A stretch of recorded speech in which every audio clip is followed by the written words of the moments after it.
I climbed Tianju Mountain not once, but twice, and was rewarded by a glimpse of its cascading wonder. Hongtian Pu, one of the most beautiful waterfalls I have ever seen. Then after a quick change of shoes, I was ready for some drifting. All right. Well, they say when in Rome, do as the Romans do. And the raft pullers I went with had the heart of lions.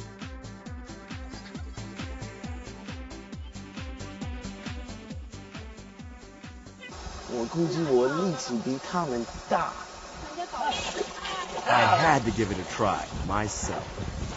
那退一次，你退多少公里3.5公里。？3.5公里。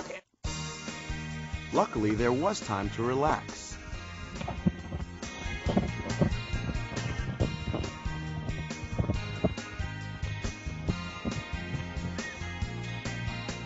By basking in an 18th century serenade.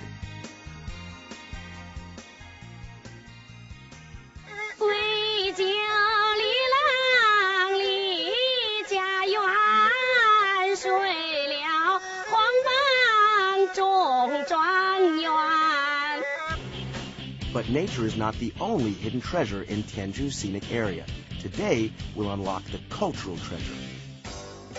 Coming up, visit the very place where two masters, one Buddhist and one Taoist, tested their wills to a view over 1,500 years ago. All that and more coming up now on Getaway. What I think we've already proven beyond a shadow of a doubt is that the Tianju Mountain scenic area is chock full of natural wonder and high adventure.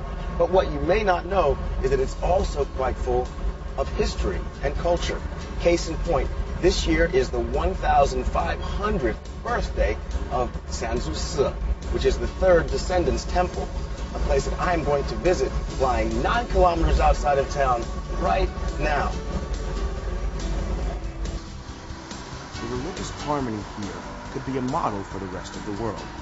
3 major religions, all of whom had existed peacefully side by side for millennia. That peaceful coexistence is not the only difference between Eastern and Western religion. For while the West is known for cathedrals, the Chinese have temples that are every bit as awe-inspiring. Like the one I'm on my way to see now, Sanzu Si, the third patriarch's temple. Whew. I'm standing on the side of Phoenix Hill, home to Sanzu Si, which is the third patriarch or the third Descendants Temple. Now, this temple has had many, many generations of monks over the past 1,500 years, but the most important generations were, of course, the first generation and the third.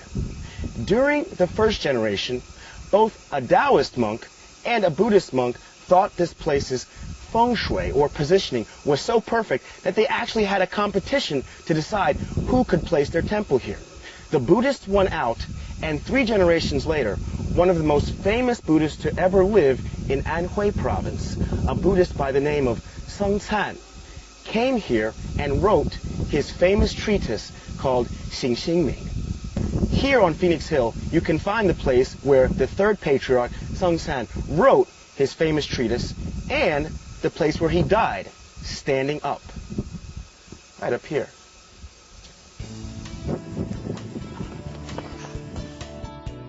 Amazing in structure and in history, Sanzu Temple was built in 505 AD, making this its 1,500th year anniversary.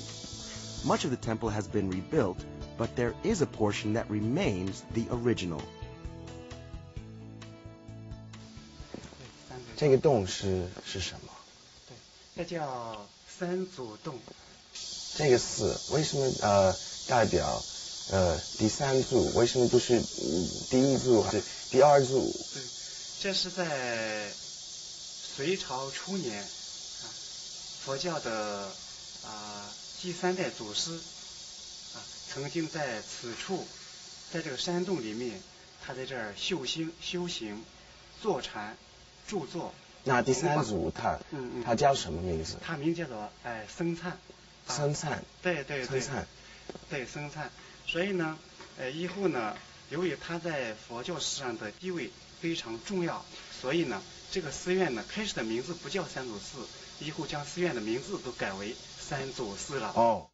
The good abbot told me the temple was originally named Shanggu Temple, or Valley Temple, due to its location on the face of Phoenix Hills Valley.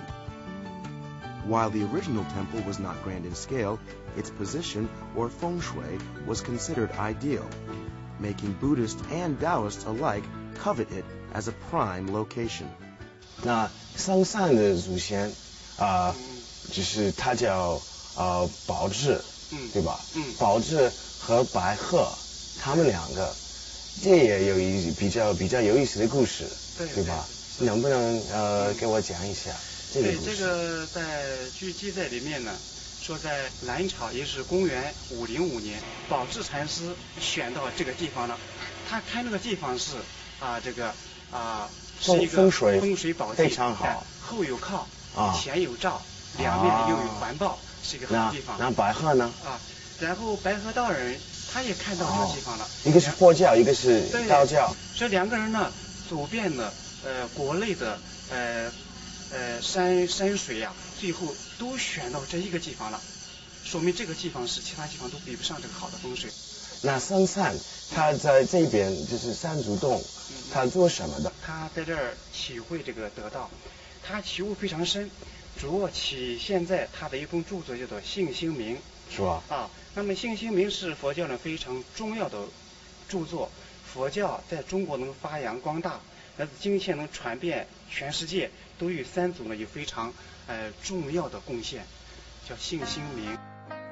The first patriarch, Master Bao Zhi, may have won the competition, but it was his third descendant, Master Sun Tan, a genius who essentially founded Zen Buddhism, for whom the temple is remembered.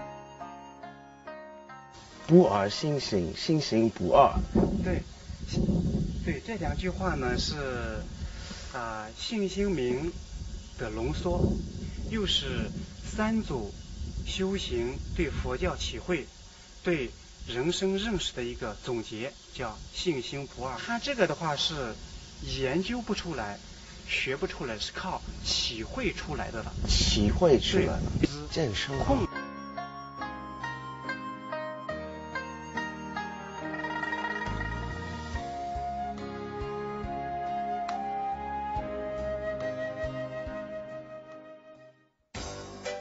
Coming up next, visit the very place where two masters, one Buddhist and one Taoist, tested their wills over 1,500 years ago. All that and more coming up next on my Tianju Mountain Getaway.